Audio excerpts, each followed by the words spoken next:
What's going on, everybody, and welcome back to Comic Breakdown. In this video, we are jumping into Captain America Cold War, the Alpha Issue Part 1.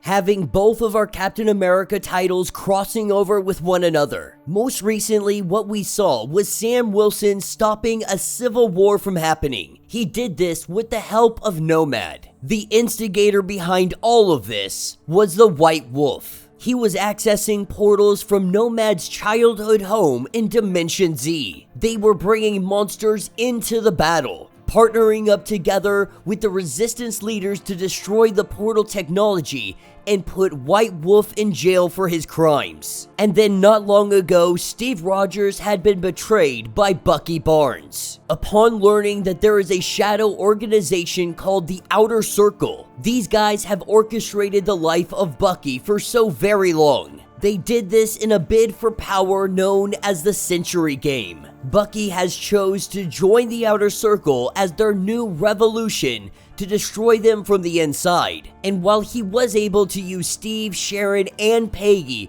to thwart the Outer Circle invasion of Manhattan, he also indirectly caused the death of Steve's oldest ally, the Destroyer. Now, make sure you guys have subscribed to the channel, make sure that you like this video, and with that being said, let's dive into this breakdown. Alright gang, so as we jump into this 6-part event, we are picking up with the White Wolf and Bucky Barnes. As the sirens go off, a chemical threat being threatened on this prison, everyone begins to evacuate. This is giving Bucky the opportunity to let White Wolf out of his cell. He taps into the mainframe and he says voice print ID revolution. This opens up the cage and almost instantly the White Wolf goes on the attack. Having some knives hidden away, he pulls them out and he throws them at Bucky. But Bucky is trying to let him know that he is not here to kill him.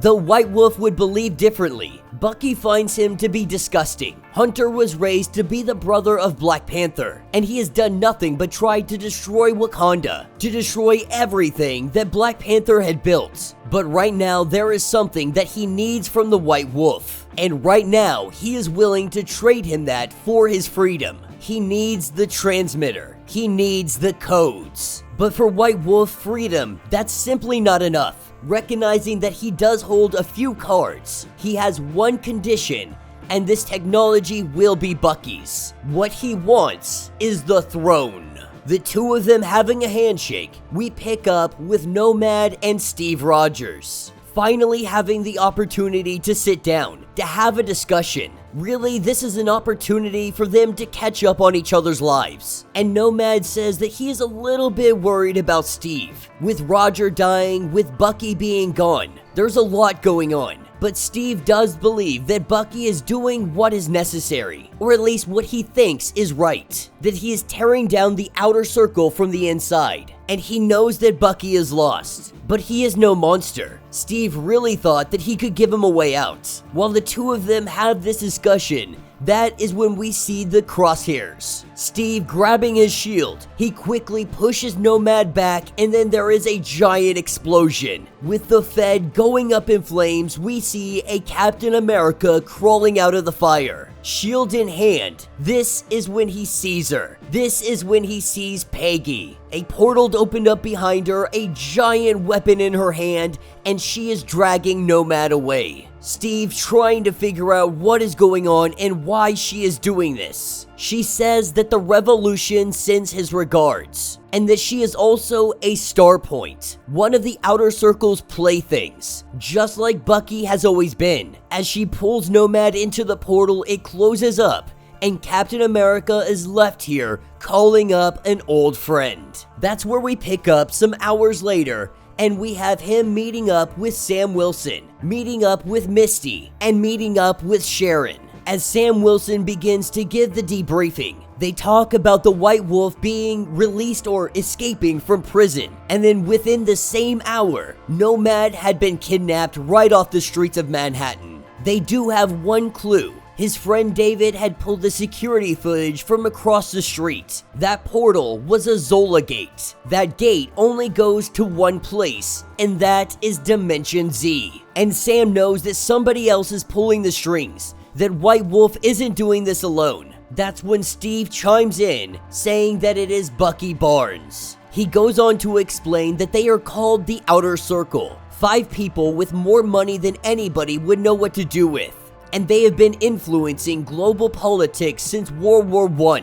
This symbol, the shield, it all belongs to them. It is their weapon, their star. But when Captain America wasn't malleable enough, they split the job into 5, what they call the Star Points. 5 assassins to shape history, and Bucky was one of them. Now he sits at the table and calls himself the Revolution. And right now Steve can't see the angles that he is playing, allying himself with villains and monsters alike. And he is using Nomad. The only thing Steve is worried about is getting his son back. After doing a little bit more digging, they see that they seem to be held up in Alaska, a militia group that they had dealt with in the past. They seem to be training up there. They had been dispersed, but it looks like somebody has gathered these forces together and they are building an army. This is what takes us over to the White Wolf. It takes us over to Nomad. And right now he is going through some pain. As they take something from his neck, it appears that they are taking his blood. At this point, he is in such confusion on what is truly going on. We see a concoction being made, the genetic keys to the kingdom. This is when White Wolf drinks it. While Nomad may not understand why he is here, the White Wolf knows that he has had the command codes that he has carried in his DNA for all these years. As he drinks this, he ascends to his throne, and he is now in charge of Dimension Z. Zola's blood now flows through the White Wolf, letting it be known that they are going to war. The Dimension Z is about to wage it all. That's what takes us over to Alaska. Every single one of the militiamen all consolidated into 2 armies. The Outer Circle's private military, their private war, overseen by the Shadow Capital, and also a flying saucer overhead, and this looks identical to Captain America's shield. But as they watch this, the ground from underneath them collapses, and they find themselves directly in the middle of this battlefield. And so our heroes begin to rage. They begin to fight. They begin to lay down the hate. As they make their way through the battlefield, we see Captain America just decimating anybody that comes before him, knocking people clean the heck out with single punches. He's throwing dudes left and right. He's beating dudes with other dudes. Captain America is not stopping until he gets his son back. Recognizing that they are hugely outnumbered, Sam gets an idea to smash the ground. As he flies up in the air, he comes down, and both of them knock their shields into the ice at the same time. A giant rumbling, all the ice begins to fall. An avalanche has been created. Sam grabbing hold of Steve and taking him up into the air. It looks like they actually won this fight. That, of course, is until they turn around and they see a portal from Dimension Z open up. The first 2 monsters that step out, one wielding the emblem of the White Wolf and the other of Bucky. As this force begins to descend on the Captain Americas, we see the White Wolf and Bucky having a conversation, and he's telling Bucky really just to enjoy everything that is going on. That if you operate from the shadows, you should learn to enjoy it, because this is the fun part. For Bucky, none of this is fun. This is all about the future. They are crashing the only game that has ever mattered, and this is going to cost him the lives of the only real friends he has ever had. But when both Captain Americas are dead, Bucky won't be smiling, but he will be winning. Alright gang, so this story is opening us up with our 4 heroes. Our Captain Americas, Sharon, and Misty. And what Sam is telling Cap is that he needs him to understand something. Whatever him and Bucky had argued about, whatever plan that Cap thinks he's got going on, whatever he thinks that he is saving Bucky from, Bucky has broken a war criminal out of prison, and he is apparently giving him an army of extra-dimensional monsters. Sam believes that there is no justification for this, so they all must go down. This is when Steve tells Sam that you don't need to tell me that Bucky is off the rails. We can all see that Bucky is off the rails. But he still believes that he can get through to him. As the two of them debate this, Misty and Sharon, they jump into the fray, saying that they don't have time to debate this situation. Sam and Steve both recognizing that they should probably table this discussion for another time. The threat standing in front of them they have to take care of. And so they jump into the fight as well. They start laying down the hate on these monsters as our heroes cut through the forces of monsters. This is where we see Sharon fall into some kind of building, Misty going after her. Sam and Steve have recognized that they got a problem. Something happened, something went wrong. They waste no time. We see Sam Wilson begin to create a whirlwind. He creates a tiny little blizzard in the vicinity. This makes visibility go down to almost zero, and it gives them the opportunity to go follow after Sharon. Once they jump in, our monsters decide to just seal them in, to make it all collapse. And once our heroes reach the bottom, they find that both Misty and Sharon are perfectly fine. But what else is down here are the townsfolk. You see, there used to be an entire town here just recently. And these guys, this town, they fought until their town had been wiped out. Ever since then, they had been hiding out in these old mining tunnels. This is when Steve recognizes that there is only one way to stop all of this. They have to go to Dimension Z. But Sam says that getting Nomad back, that is not a priority. But the way that Cap sees it, they keep coming through that portal. The only way to stop them is to go on the other side and stop them there. But he also wants to mention that Ian is also his son. This is what picks us up in Dimension Z. With Nomad in a cage, he's having a conversation with Bucky. And Bucky is asking him if he feels some kind of way about being here. And Nomad, he had always felt like an exile in this place. But he has also never really had a home. Calling himself Nomad wasn't by accident. Asking Bucky, where is home for you? Was it where you were born? Where do you feel like you belong? Where do you feel like you are loved? And Bucky asks, what if home is where you go to find purpose? Right now, this place where you were born, where you lived so much of your childhood, it's a hellscape. Filled with monsters, and in Zola's absence, these monsters have been left to rot, to petrify. He's asking Nomad, what if you could fix it? What if you could be what this place truly needs? Asking Nomad, do you trust me? And neither of them say anything, not a single word. But as Bucky begins to walk off, in the shadows, he hears a noise. Before he can even turn around, that is where Black Widow shows up, having a knife to his throat. She tells Bucky that you are going to tell me everything, and if you hold anything back, I will slit your throat. Alright gang, so as we pick up with Captain America and the other heroes, they find themselves in a complete whiteout. A heavy blizzard has taken over this area, but they still have their eyes on the portal, the one that leads to Dimension Z. As they observe from a distance, what they see is that this place is a slaughterhouse. They believe if they move now, they might have the opportunity, the window to get into the Dimension Z portal. Before they head out, we see that Sam wants to have a conversation with Cap. The truth is, Cap hasn't been back in Dimension Z since those fateful days. More than that, they believe that this could be a setup, but Cap doesn't care about this in the slightest bit. Nomad is in there, his son is in there, and there is going to be nothing that stops him. But with Captain America ending this conversation, we see them head out. And that's what takes us to members of the Outer Circle. Right now, they are currently discussing what Bucky has been up to. And these guys have been trying to make their plays. Mostly they are concerned about power, about losing the power that they have already amassed. But the truth is, they just want the blood of the revolution. They want the head of Bucky Barnes. And so they are moving all of their remaining forces to the portal. A single unified strike. They know that with Bucky invading Dimension Z, kidnapping Roger's son, there is no space left for any competition when it comes to the new revolution. And if they're being 100% honest, they might believe that he is more insane than the last. That's what picks us up with Bucky, a knife to his throat because Black Widow has arrived. And we see that Bucky is not trying to hurt Black Widow. While the two of them definitely go punch for punch, blow for blow, Bucky is trying to talk to her. He tells her to stay in Dimension Z, to look closer at what I'm doing. And if it makes her feel more comfortable, she can stay here and make sure that he doesn't go too supervillain. If he makes a step that she doesn't like, it is all her move.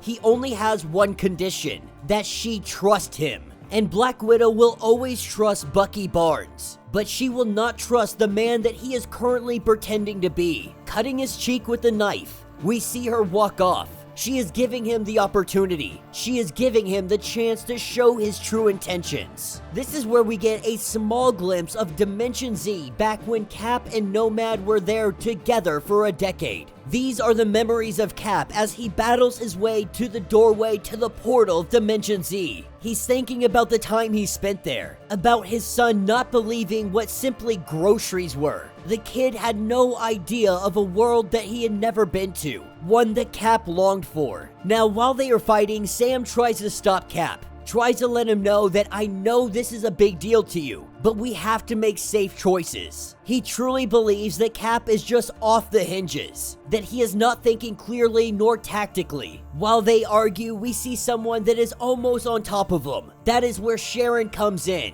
giving one heck of a devastating blow. And then they walk into Dimension Z. Every day in their world is a century here. So this place has been without a master for eons. A very savage world becoming so much worse. This is the end.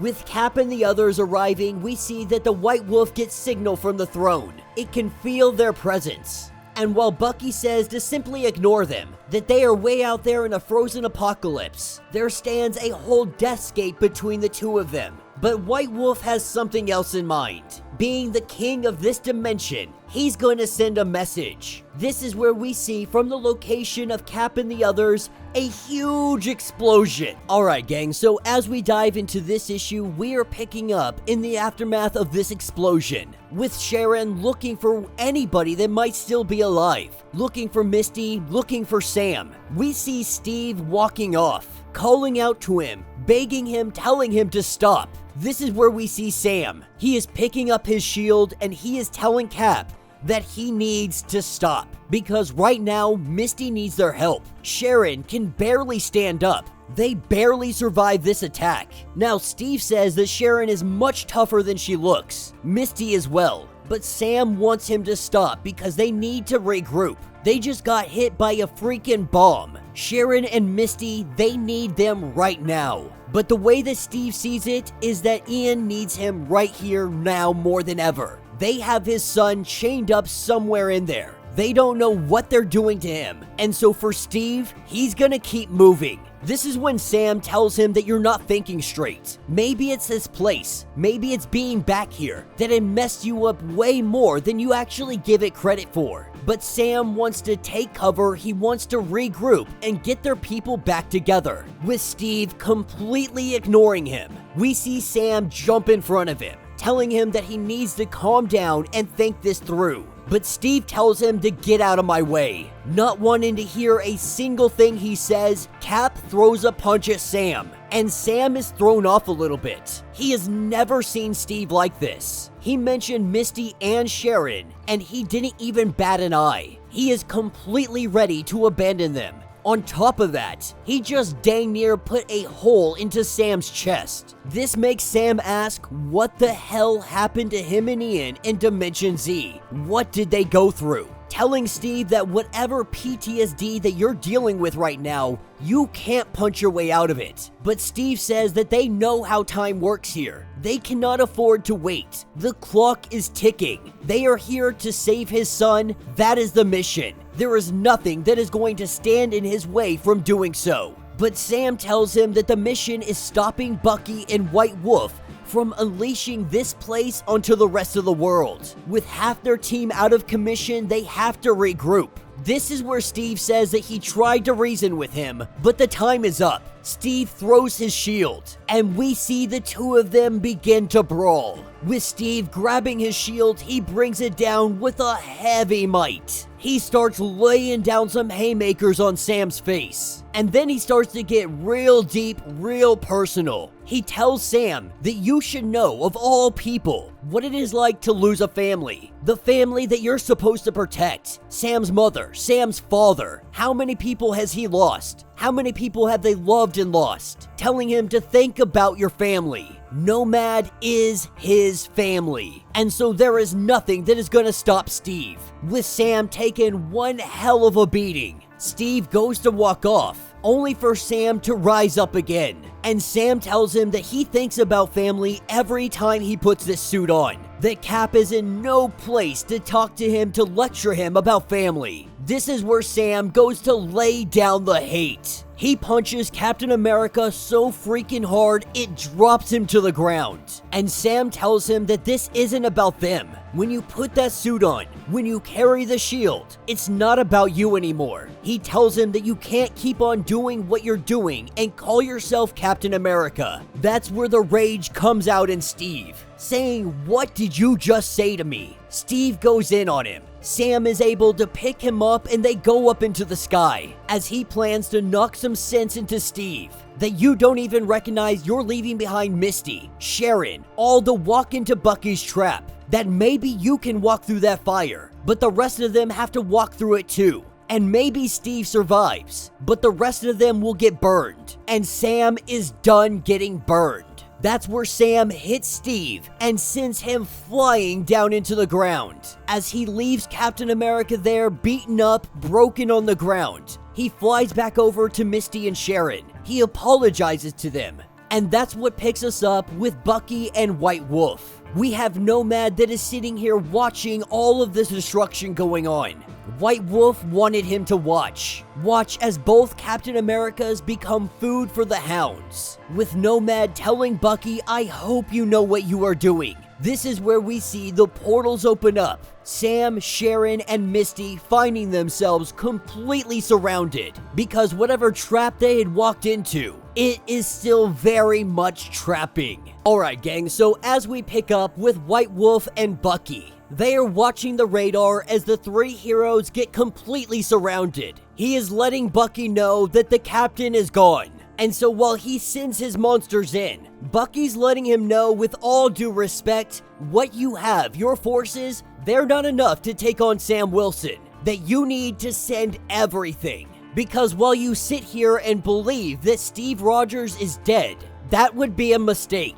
Now Bucky's not keeping any secrets from him. He just knows Steve Rogers. Steve Rogers isn't a beast. He's not a man either. Steve Rogers is a mission. And for him, the mission never ends. So many times, Bucky had thought that they were done for. Some general or commander sending them into a pocket of hell with no intention of them ever returning. No matter the danger, the violence, Captain America never stopped. And there has only ever been one reason that he survives. That is his son. Now, we all know that Captain America fights for his country, fights for the hope and the people's ideals. But like the White Wolf had said, hope fails, countries crumble, ideals fade, the future kills the past. But Steve Rogers is much more than Captain America. He is a man with a family he loves more than anything else. And if that family is in danger, he will do whatever is necessary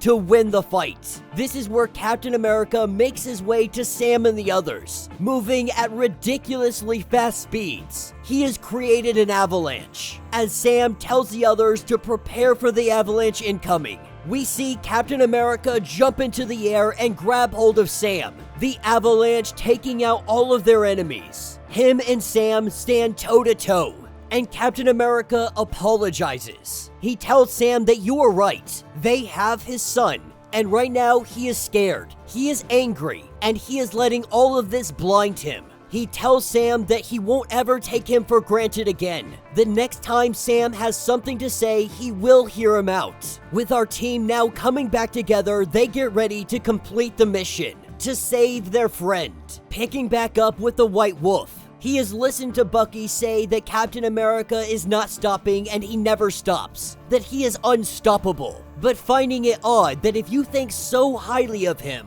why are you on our side? But Bucky knows that playing Captain America's way, he can't win the game. With White Wolf sniffing the air, he knows that Bucky is lying. He knows that there is much more to this. As he walks out of the room, Bucky finds both Natasha and Peggy. Surprised that the two of them have yet to kill each other. Both of them being very stubborn, they've settled on a staring contest. The spite of it keeping them both going. But we see the revolution calling the circle. Both power and money to the table. He did this so he could watch them sweat. Now they see him coming off as cocky and arrogant. Bucky letting them know that everything they have done since the Century game started, it has all been in pursuit of neganite. A weapon for the power, a resource for the money, a tool for the machine.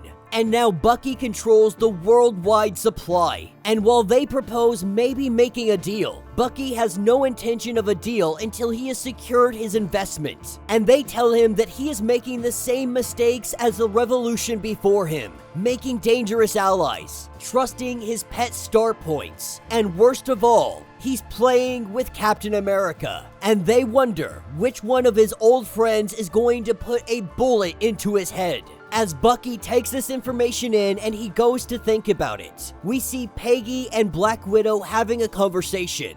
And Natasha is letting her know that he's gonna get you killed. But the way she sees it, it's better to be dead than under the control of the Circle. She has been used as a rogue agent for so long. She has been used as a weapon, and she refuses to let it go on any longer. No matter the outcome, all of this is going to end. Because the truth is, when Bucky came to her with this plan, when he first said the truth about this world, she beat him half to death with a roulette wheel. She had the Century. She had the Daughters of Liberty, her sisters. She had power and real power. But the Outer Circle had tricked her into their little game, and she wasted it all.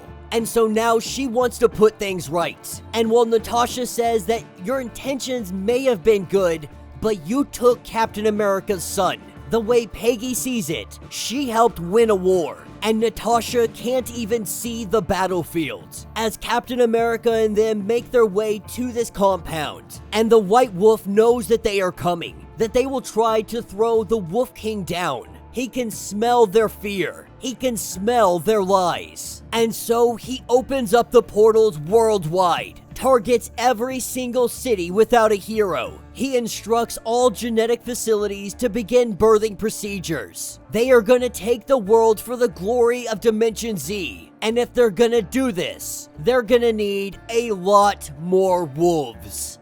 Alright gang, so as we dive into this issue, we are picking up in the room of Nomad. The room that he spent so many days imprisoned in. Right now, Natasha having a conversation with him, letting him know that trauma is very much real, that it can take its toll on our bodies, that we can go from grown adults to powerless children in a second. Coming back to this place has made Ian feel like he's small, vulnerable, powerless. But Natasha is telling him that he needs to snap out of it. He's not that kid anymore. He needs to do what he was brought here to do. Because right now, the world is ending. Dimension Z is attacking. From London to Seattle, the monsters are crushing everything.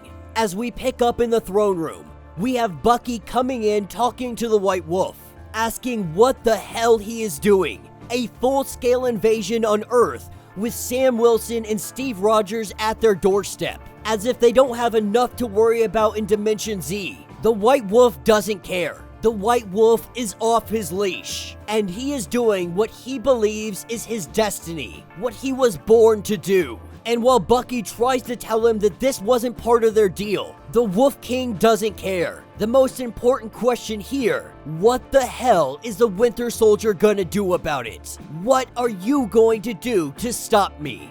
But the Wolf King has no interest in imprisoning Bucky. He wants him to watch as he uses what he has taken to destroy everything him and his former friends stand for. As we pick up with Steve and Sam and the others, they arrive at the castle. They know that there's gotta be some kind of trap, but this has to end. Ian is in there, so is Bucky, and so is the White Wolf. They formulate a plan. They're gonna split up and hit them from two different directions. As they make their plan, they put it into action. They kick it into high gear, and whatever guards stand in their way, they begin to lay waste. Steve and Misty doing a frontal attack. In the midst of this fight, the two of them have a conversation, because there's been a lot going on and they too really haven't had a chance to talk. Asking how Misty is doing, how she's holding up with everything going on. With Steve continuing on saying Sharon's got her Neganite staff. Sam's got a vibranium shield and wings. Steve's got his super soldier serum. And while Misty really doesn't have anything special in that regard, she's still holding up just fine. As they make their way to the throne room, Misty is the first to jump in the fray and start cracking some skulls. Meanwhile, Sam and Sharon, they make their way through the ceiling. They come crashing in and they run into Peggy, letting Peggy know that you kidnapped Ian. You took my son. So Sharon, she is long gone. You now face the Destroyer. Bucky rushing into the room telling them that they need to stand down, that it doesn't have to be like this. But Sam Wilson wastes no time, he goes directly for Bucky. The fight breaking out between the four of them. Natasha and Nomad still having their conversation. The world ending to him is not motivation. This doesn't pull him up. He was born in a cage, grown in a lab from a DNA cocktail at the very heart of Dimension Z, the immortal monster prince. But when Steve looks at him, Steve sees hope, and that makes him see it too. Against all odds, against reality itself, he hopes. He hopes to be anyone except himself. That's what Steve doesn't understand. What he thinks Barnes and Natasha do understand. What they've been trying to show him right under White Wolf's nose. There are some things that you can't change by running away, by turning your back, or wielding a symbol. Some things have to be broken. He knows that he has to break his father's heart, but he's afraid to do so because he worries that if he kills his hope along the way, what if he never forgives him? What if victory just isn't enough? As we witness Rogers taking on White Wolf, Sam taking on Bucky, Peggy taking on Sharon, our heroes have won the battle. Everyone in this throne room has been taken down. Everyone knocked unconscious except for Bucky Barnes. With Captain America going up to Bucky asking that after everything you've done, the double crosses, the lies, the secrets, the betrayals, was it all worth it? And he tells Steve that we're about to find out. That is where Nomad walks into the room. Natasha by his side. Steve rushes over and gives his son a hug. He wants him to come home. But Ian is letting him know that he can't, telling him that his best friend sacrificed everything to bring them all to this moment, that if this ugly war is going to mean anything at all, there is still something that he must do. As he walks up to the throne, he tells Steve that you made me be the best version of myself, and the only thing that he could come up with is taking his darkest hour and made it his own, calling himself Nomad. But he knows that he is not Nomad. There is no evil in his blood, that he controls who he becomes. And we see him ascend to the throne.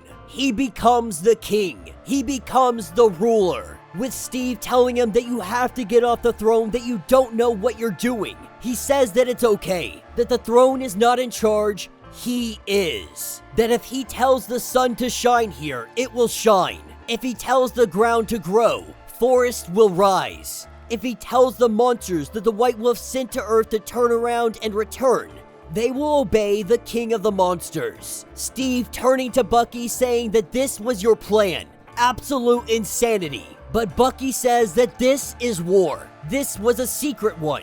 One that would have never worked if you had known the truth. You had to believe Bucky went too far. You had to bring everything to the doorstep. You had to be the hero we all know Captain America is. But Steve doesn't understand. Ian, the invasion, Roger, White Wolf, how does he know that all of this just isn't another trick? Ian tells him to take your time, that there are no more monsters here. There are no villains. This is just family, telling him to slow down and think it through. And so Steve breaks it all down. It starts when the outer circle is exposed by the first revolution, who leads them to the doomed star point, sharing a shard of neganite. Across the globe, Sam is pulled into a different revolution, White Wolf's trap. When Bucky became the revolution, he left a single clue, a shard of neganite, the center of the century game. Neganite coming from only one place, Dimension Z, which only the White Wolf could access. Unable to corner the neganite stockpile in their dimension without breaking cover. That is why he left the clue. He pulled together the invaders and stopped the circle from acquiring it. But that was just the first strike. They needed to control the entire supply, which means making another deal with another devil, kidnapping Ian, the only person alive with the genetic coding necessary to rule over Dimension Z, and to do so peacefully, luring the Captain Americas to Alaska to kneecap the circle, and then here to take down the monster that he had created. That Bucky has an army, a weapon, a staging ground, and a seat at the enemy's table, but there is only one thing he is missing. If they're gonna go to war with the circle, they need a captain. With Bucky going on to say that I know there is no reason to trust me, but he is done with the lies, telling Steve to stay here just for a couple days, build a plan and work with him. And even Sam Wilson is now on board with this plan. The truth is, a man can be right and wrong at the same time. If he was going to fool the circle, he had to fool everybody. That includes the Captain Americas. But Steve doesn't think that this was all an act. Bucky is a complicated man. He can talk tactics like a soldier, but there is still real hurt inside of him. It is still shattered no matter the logic. But it is hard to argue with his results. And so the two Captain Americas, they go and part ways, telling Steve just don't forget that that shield belongs to everybody. Not just Sam, not just Steve. With Sharon and Steve staying behind, they're gonna stay with Bucky and Ian. They are gonna help take down the circle once and for all. But it is time for both Steve and Sam to begin looking to the one place they've been avoiding. No matter what kind of mess they find there, it is time to go home. And that will be the end of this issue. So let me know what you guys think down in the comments. Definitely not a bad ending to this story. The road getting here was a little bit bumpy. There's some things that I just didn't find believable, but the overall story was very much enjoyable. They finally found a place for Nomad as ruler of Dimension Z. You could even say that this was his birthright, that this was his inevitable fate. But now the Winter Soldier, Captain America, Nomad, and Sharon, all of them working together as a family, they are gonna bring down the circle. They have cut off the circle from the Neganites, and now it is time for the real war to begin.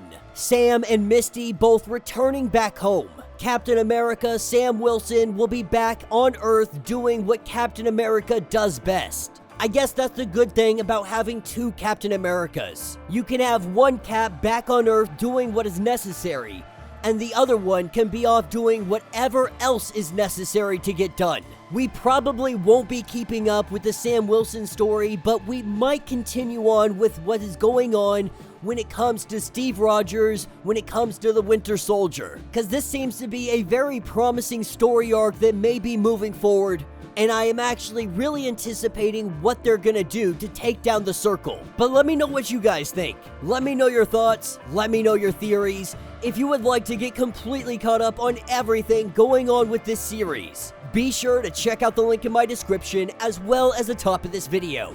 It will take you to a playlist that will get you completely caught up on everything going on with this event. If you would like to support the channel, you can always do so by joining the channel membership. Much like Patreon, having multiple different tiers from $1 to $50. from loyalty badges to comics every single month. Not only are you helping out the channel tremendously, but you are getting tons of perks in the process. If you are unable to do this, do me a favor, subscribe to the channel, like this video, hit that notification bell, and with that being said, until the next breakdown.